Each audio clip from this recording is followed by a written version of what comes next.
अंबिकापुर नामक गांव में मधु और सुमन नाम की दो बहनें रहा करती थी। उनके साथ उनकी सौतेली माँ पूनम रहा करती थी और एक सौतेली बहन काया भी रहा करती थी। पिता की मृत्यु के बाद सौतेली माँ और सौतेली बहन दोनों बहनों पर बहुत जुल्म किया करती थी। रोज की तरह बड़ी बहन मधु आज भी ढेर सारे कपड़े धोने के लिए बैठी थी।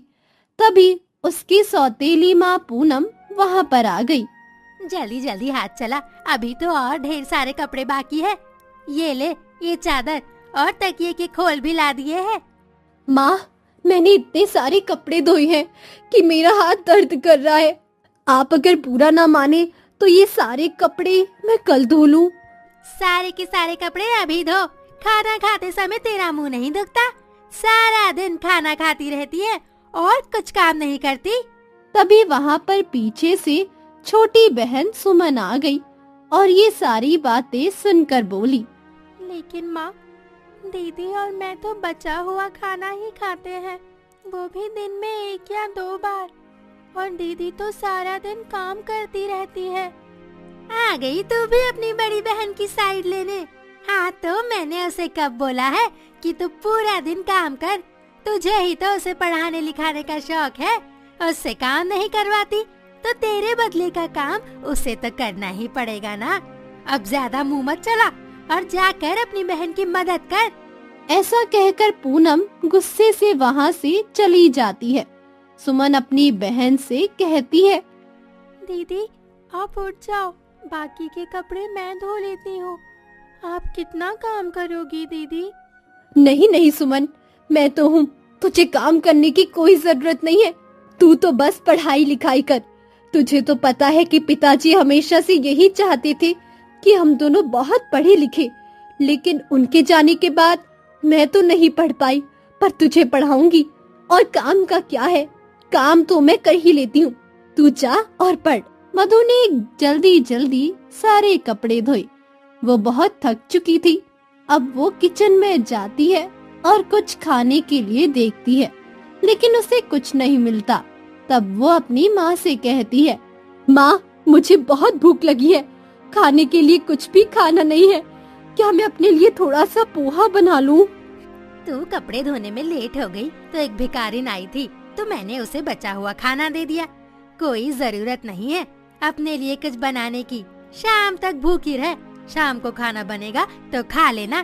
तभी वहाँ पूनम की सौतेली बहन काया आती है और कहती है, माँ, मुझे बहुत भूख लग रही है, मेरे लिए ब्रेड सैंडविच बना दो।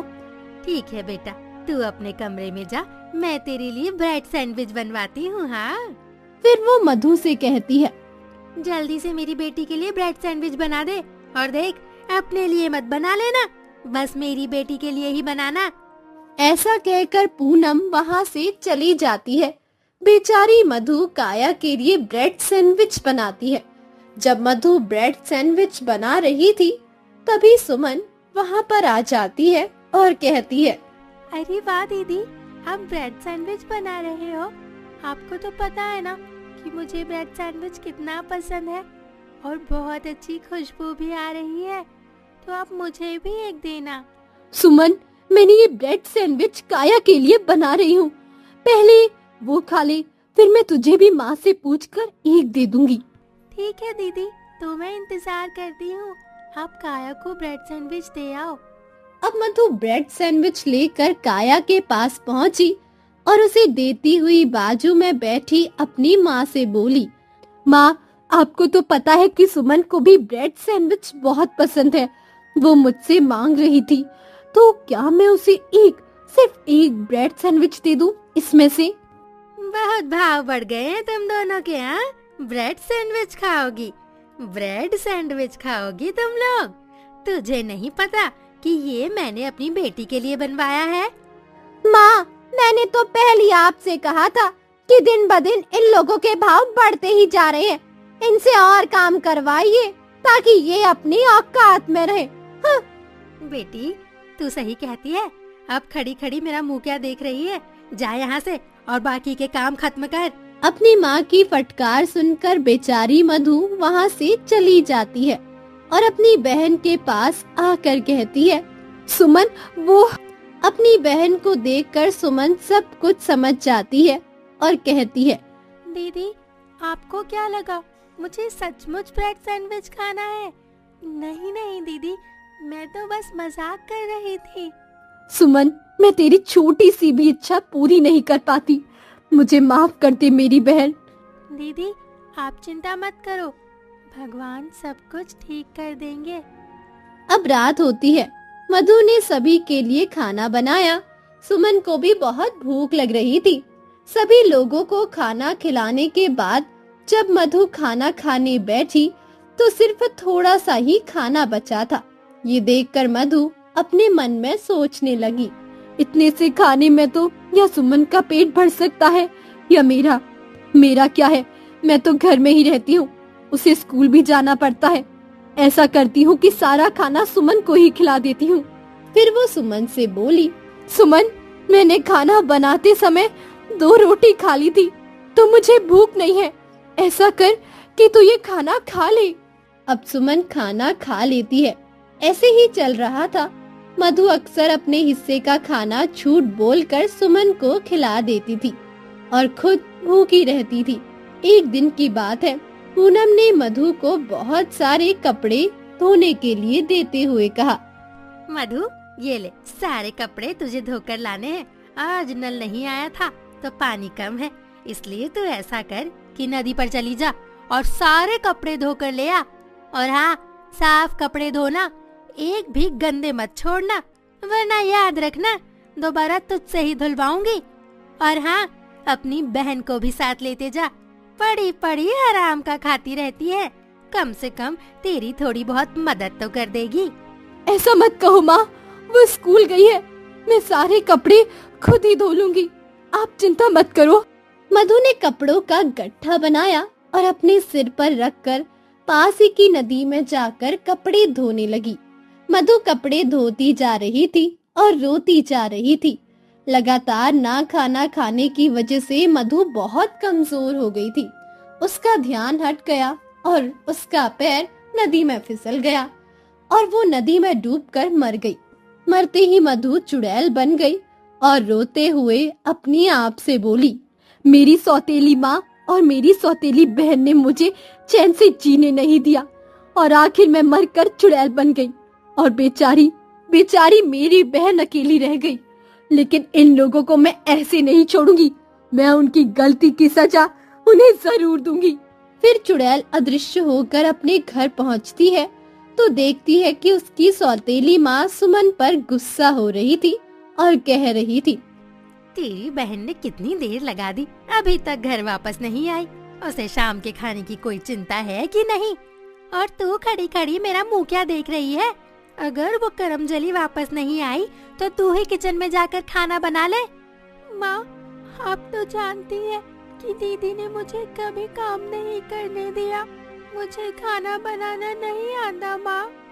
माँ, एक डंडा लेकर इसकी पिटाई लगाओ, तब इससे सब कुछ बन जाएगा। ये बात सुनकर सुमन ने डर कर कहा, नहीं नहीं माँ, उसकी कोई जरूरत नहीं, मैं खाना बना देती हूँ।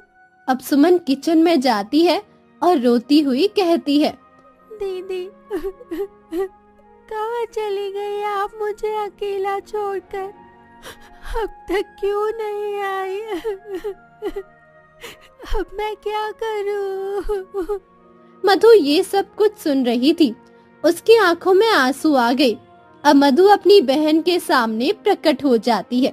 ये देखकर सुमन डर जाती है और कहती है, चुड़ैल चुड़ैल, माँ माँ चुड़ैल। सुमन की आवाज सुनकर पूनम और काया दौड़ कर आते हैं और उन्हें कुछ दिखाई नहीं देता। तब पूनम कहती है, क्यों चिल्ला रही है? कहाँ है चुड़ैल? बेवकूफ बनाने की कोशिश कर रही है, खाना तो तुझे ही बनाना होगा। ऐसा कहकर पूनम और काया वहाँ से चले जाते हैं। तब मधु अपनी बहन से कहती है, डरो मत सुमन, मैं मधु हूँ, मैं मरकर चुड़ैल बन गई। तेरी चिंता की वजह से ही मुझे मुक्ति नहीं मिली और अब मैं तेरी मदद करना चाहती हूँ। ये सुनकर सुमन रोने लगती है और कहती है, तुम ये क्या कह रही हो दीदी? क्या तुम मुझे अकेले छोड़कर चली गई? अब मैं इन लोगों के बीच में अकेले कैसे रहूंगी? इससे तो अच्छा होता कि मैं भी तुम्हारे साथ ही मर जाती। नहीं नहीं बहन, ऐसा मत बोल। मैं हूं ना, मैं तुझे तब तक छोड़कर नहीं जाऊंगी जब तक इन लोगों को सबक ना सिखा दूं। अब मधु अपने हाथों से जादू करती है और सारा खाना फटाफट बन जाता है। सुमन ये देखकर बहुत खुश होती है। फिर वो अपनी माँ और बहन के पास जाकर बताती है। माँ, मैंने खाना बना दिया है, आप देख लीजिए। ये सुनकर पूनम हैरान हो जाती है और कहती है, अरे इतनी जल्दी खाना कैसे बना लिया तूने? ऐसा कौन सा जादू कर दिया? माँ, मैं सच कह रही हूँ, आप चलकर देख लीजिए। पूनम किचन में आकर देखती है तो सचमुच सारा खाना तैयार था। पूनम बहुत हैरान होती है, लेकिन फिर भी बिना वो कुछ कहे वहाँ से चली जाती है। अगले दिन गांव वालों ने पूनम को बताया कि मधु की लाश नदी में तैर रही है। उसके बाद पूनम ने मधु का अंतिम संस्कार कर दिया। फिर वो सुमन से बोली, सुमन, तेरी बहन ने तो नदी में कूदकर अपनी जान दे दी और तुझे मेरी छाती पर छोड़ गई।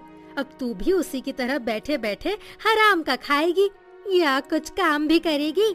चल जा और जाकर सारे कपड़े धो डाल, और हाँ, बर्तन भी साफ कर लेना, और फिर काया के कमरे की साफ सफाई भी करना है तुझे। लेकिन माँ, मुझे तो स्कूल जाना है। वैसे भी मैं पिछले कई दिनों से स्कूल नहीं गई।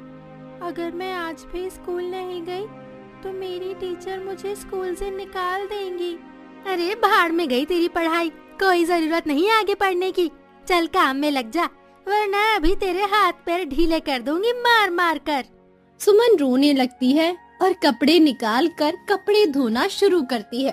तभी मधु वहाँ आ जाती है और सुमन से कहती है, तू रो मत बहन, मैं आ गई हूँ ना, तू बैठ, मैं सारा काम कर देती हूँ। सुमन, बहुत हो गया लोगों का नाटक, अब मुझे इन्हें सबक सिखाना ही होगा।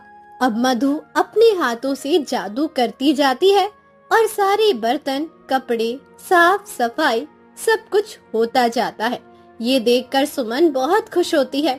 उसके बाद सुमन अपनी सौतेली माँ के पास आती है और कहती है, माँ, मैंने सारा काम कर दिया है, अब मैं स्कूल चली जाऊँ? अरे तू कोई जादूगरनी है क्या जो इतनी जल्दी सारा काम हो जाएगा?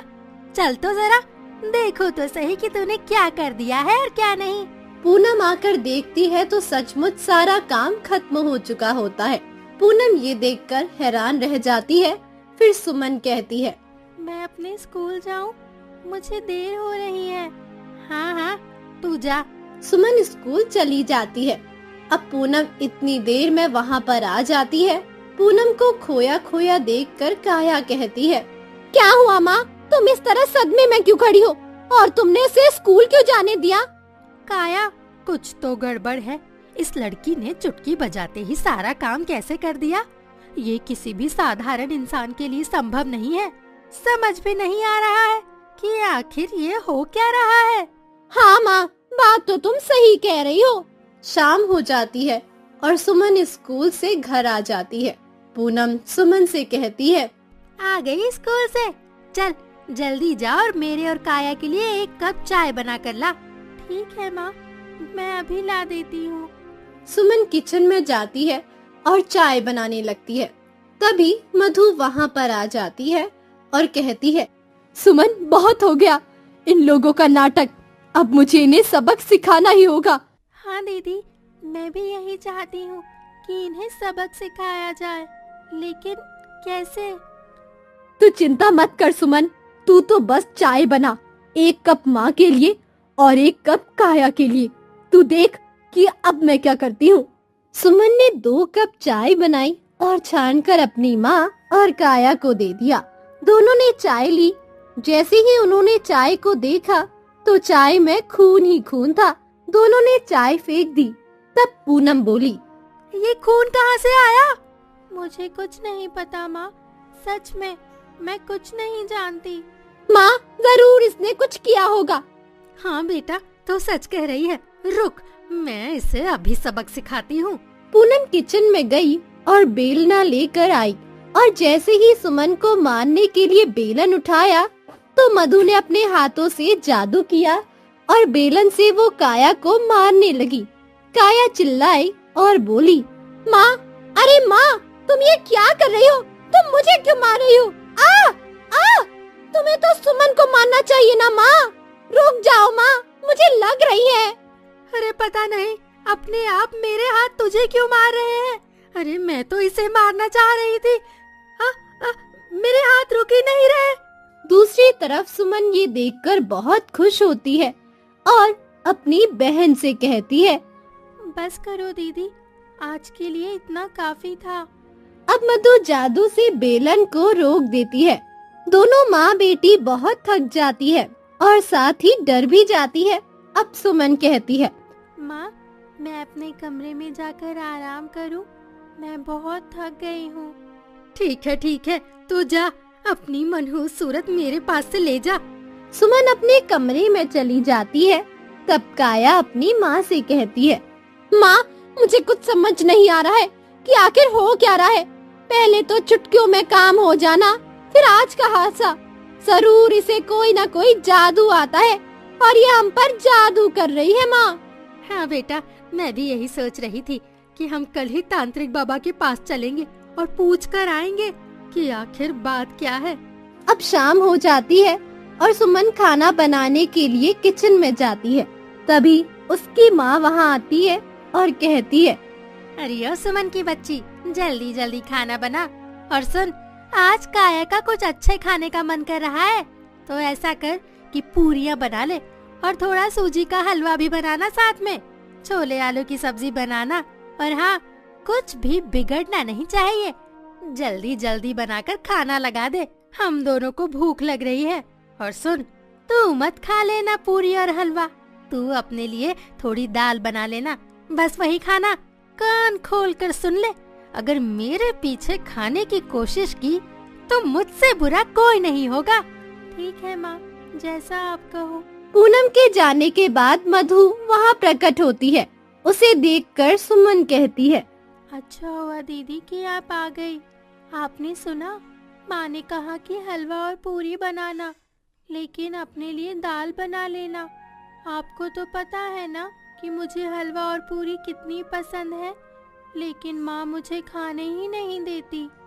हाँ मधु, मैंने सब कुछ सुना, तो चिंता मत कर। आज तुझे पेट भरकर हलवा पूरी और छोले खाने को मिलेंगे। और रही बात इन लोगों की, तो इन लोगों के लिए तो मैंने सोच रखा है कि उनके साथ क्या करना है। सुमन अपनी बहन की बात सुनकर बहुत खुश हो जाती है। सुमन खाना बनाती है और मधु उसकी हेल्प करती है। उसके बाद सुमन खाना लगाती है और अपनी माँ और बहन को कहती है, माँ, खाना लग चुका है, आप लोग खा लीजिए। अब पूनम और काया खाना खाने बैठी है। तब सुमन कहती है, माँ, यदि आपको बुरा न लगे तो मैं भी आप दोनों के साथ खाना खा लूं।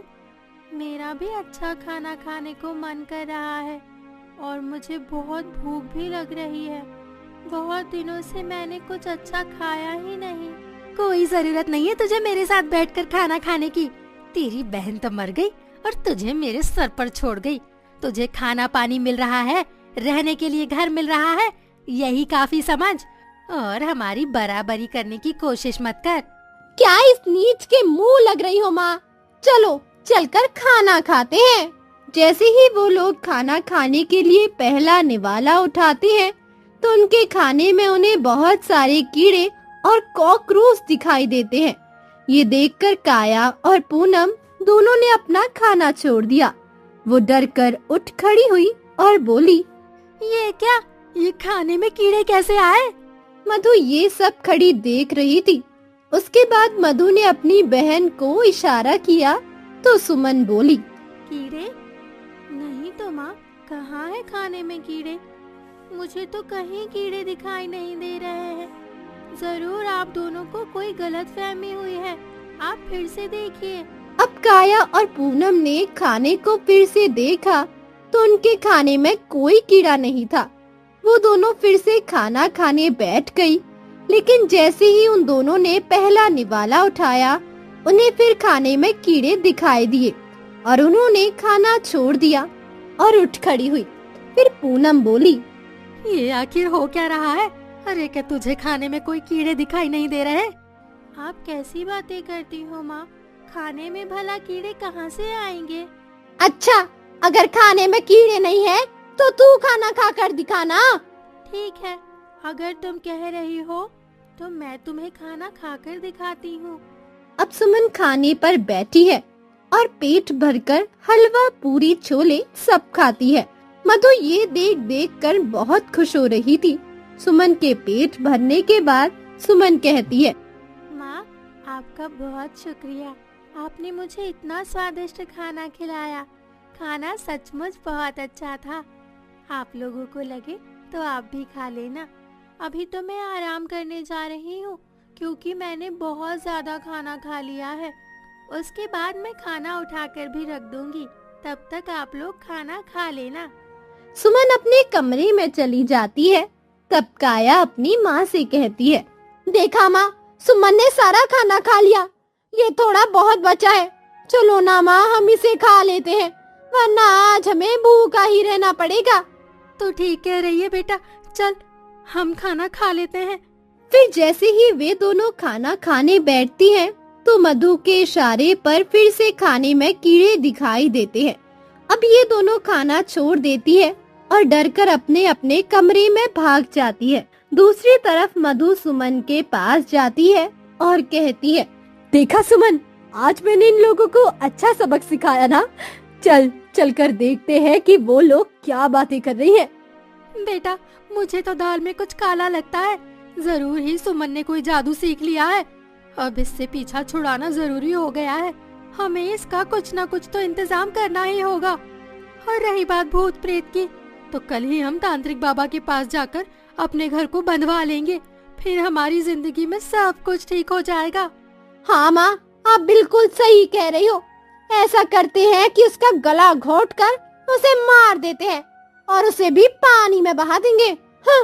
ये सुनकर सुमन बहुत डर जाती है और कहती है, मुझे बहुत डर लग रहा है। कुछ तो करो दीदी। तू चिंता मत कर सुमन, आज तो मैं इन लोगों की कहानी ही खत्म कर दूंगी। फिर पूनम और काया बाहर आती है। सुमन को देखकर कहती है, अच्छा, तो तू छुपकर हमारी बातें सुन रही थी, कल मुंह ही कहेंगे। काया, तू जल्दी से कोई रस्सी लेकर आ। पूनम ऐसा कहकर उसके बाल पकड़ लेती है और काया दौड़कर रस्सी ले आती है। तभी मधु भयानक रूप में उनके सामने प्रकट हो जाती है और कहती है, तुम दोनों ने मुझे चैन से जीने नहीं दिया और अब मेरी बहन को भी मारना चाहती हो। मैं तुम दोनों को जिंदा नहीं छोड़ूंगी। कौन? मधु, तू यहाँ कैसे? तुम दोनों के जुल्म की वजह से मैं मर गई और मरकर चुड़ैल बन गई। तुम दोनों की वजह से मुझे मुक्ति नहीं मिली और आज तुम मेरी बहन को मारना चाहती हो। आज मैं तुम दोनों को जिंदा नहीं छोड़ूंगी। नहीं मधु, हमें माफ कर दे, हमें माफ कर दे। आज के बाद हम तेरी बहन को कुछ नहीं कहेंगे। हमें माफ कर दे बेटा। हाँ मधु, माँ सच कह रही है। प्लीज हमें छोड़ दो। तुम जैसा कहोगी हम वैसा ही करेंगे, सच्ची। अच्छा, ऐसी बात है तो चलो जल्दी से घर की सफाई करो, दोनों की दोनों। मधु की बात सुनकर उसकी माँ और बहन दोनों घर की साफ सफाई करने लग जाती है और सुमन ये देखकर बहुत खुश होती है। उसके बाद मधु सुमन से कहती है, सुमन, बहुत सारे कपड़े लाकर दे, इनसे धुलवाने हैं। अब सुमन बहुत सारे कपड़े लाकर देती है और वो दोनों धोने लगते हैं। इसी तरह सुमन उनसे बहुत सारे बर्तन भी धुलवाती है। फिर सुमन उनसे खाना बनवाती है और खाती है। जब सारा काम हो जाता है तब मधु कहती है। ऐसा कहकर मधु चली जाती है। वो दोनों अपने कमरे में सोने के लिए चली जाती है। आधी रात को पूनम काया को जगाती है और कहती है, काया, सुमन सो रही है और मधु भी नहीं है। चल हम अभी तांत्रिक बाबा के पास चलते हैं और मधु को कैद करवा देते हैं। फिर देखती हूँ कि वो ये सब कैसे करती है। दोनों रात के अंधेरे में घर से बाहर निकलती है और तांत्रिक बाबा के पास जाने लगती है। तभी रास्ते में मधु प्रकट हो जाती है और कहती है, तुम लोग मुझे कैद करवाना चाहते हो? आज तुम्हें पता चलेगा कि अब मैं वो पुरानी कमजोर मधु नहीं हूँ। ऐसा कहकर मधु अपने हाथ लंबे करती है। वो लोग भागने लग जाते हैं।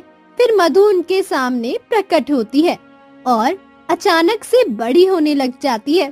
फिर वो लोग दूसरी तरफ भागते हैं। मधु वहाँ भी प्रकट हो जाती है और गोल गोल घूमकर उन्हें डराने लगती है। अब वे लोग नदी की तरफ भागने लगते हैं। मधु ने जानबूझकर चारों तरफ घेरा डाला था ताकि वो लोग नदी के किनारे पहुंच जाए। फिर मधु उनसे कहती है, ये वही जगह है जहाँ तुमने मुझे ढेर सारे कपड़े लेकर भेजा था। मैं कई दिनों से भूखी थी, इसीलिए मेरा पैर फिसल गया और मैं मर गई। तुम लोगों ने मुझे मार दिया। आज मैं भी तुम लोगों को जिंदा नहीं छोड़ूंगी। मैं अपना बदला लूंगी। बदला, चुड़ैल का बदला। नहीं नहीं मधु, हमें माफ कर दे, हमें माफ कर दे बेटा, हमें माफ कर दे। मधु आगे बढ़ रही थी और वो लोग पीछे हट रहे थे। फिर वो दोनों नदी में गिर गए और चिल्लाने लगे, बचाओ, हमें बचाओ, हमें बचाओ, बचाओ। वो लोग नदी में डूबकर मर गए। सुबह हो चुकी थी और सुमन उन्हें ढूंढते हुए नदी के किनारे आ गई थी। सुमन ने जब देखा कि वो दोनों मर गए तो वो बहुत खुश हुई और मधु से बोली, दीदी आपने बहुत अच्छा किया कि इन दोनों को मार दिया।